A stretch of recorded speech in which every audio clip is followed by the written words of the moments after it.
Министерката за одбрана е убедена дека новиот председател Стево Пендаровски ќе ги поништи указите со кои неговиот претходник Ѓорѓе Иванов изврши промени во армијата. Поточно го напреди началникот на генерал-штабот на Арама Васко Ѓурчиновски, изврши смена на 3 командни генералски места и изврши упатување на воени представници во странство, а за кој антикорупцијска донесе одлука дека се незаконски.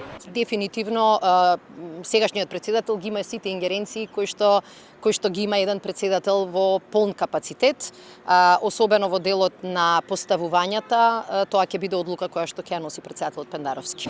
Шекеринска е убедена дека новиот председател нема да дозволи законите да бидат кршени. Таа информираше дека антикорупцијска вчера од Министерството ги побарало дополнителните документи со кои се извршили решенијата на Иванов, кои како што информираше таа ќе им бидат доставени в понеделник. Тоа значи дека оние решенија кои што каде што се исплатени по високи плати, тие не само што ќе мора да бидат поништени, туку парите се разбира дека ќе треба да се вратат. Мислам дека помал дел од проблемот беа платите, бидејќи едно од тие решенија не беше донесено. Јас требаше да го донесам и јас кажав дека нема да бидам соучесник во кршење на законите и не го направив тоа. Мислам дека многу поважна беше политичката порака, дека законот важи и за секој председател, како што важи за премиер, како што важи за министар.